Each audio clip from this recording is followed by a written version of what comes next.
Oo. Wala ka ng ngipin, Veron. Ano? Wala po. Gusto ko pong magpangipin. Wala pong Papangipinan kita ako ng bahala dyan.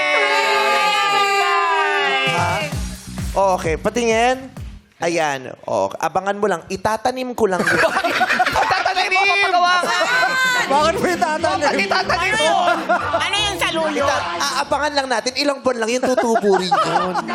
Saan na pong tutubo? Oh, lalo kang gaganda. Pag gusto mo bang magkapustiso? Talaga po. O papangipinan kita ako ng Salamat po, ba? Oo, si Pang yan. Ihahatid kita dun sa sa Urban Smiles. Doc Yes. Ralph. Gagawin ni Doc Ralph yung igip. Yes!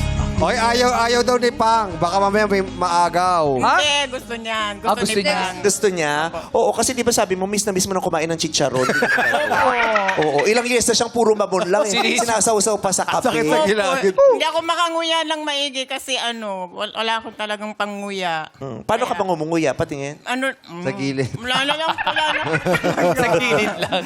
May mga anak ka? Meron po. Andun po yung anak ko, yung manugang ko po. Tayo ka, anak. Tayo ka eh. Hi! PW po Manugang. siya, PW po. Okay. So, ilan ba ang anak mo? Tatlo po. Ang pinakabunso, ilang taon na? 12 years old po siya. Sana po ba siya yung kasama ko kasi gusto kanyang makita.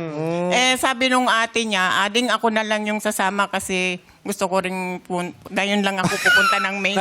Sabi niya. Sana hindi na kayo nagtalo kasi ayaw ko naman kayong makita.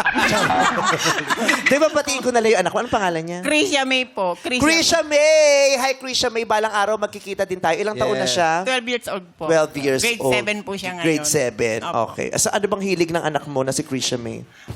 Ano po siya, mahilig po siya sa mga damit. Mahilig siya sa damit? Opo, mahilig po siya sa Krisha mga May, damit. keep it up. Kala naman namin, bibigyan mo. Krisha May, padadalang kita ng mga pambili mo. Wow!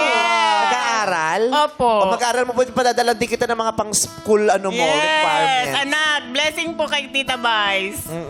Dali, may kulay yung uniform nila eh. Ano kulay? Yung Kulay blue po. Oh. Blue po. Checkered po na blue. Ano no? Checkered na blue. O anong gagawin? Papadala mo ng uniform.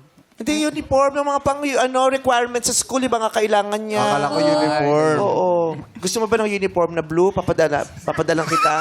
Jackie, pahubad muna yan. Di yan uniform. Bata ko! Si Jackie, kala mo naman nag-endorse ng feminine wash dun sa school. Banayad ang buhay.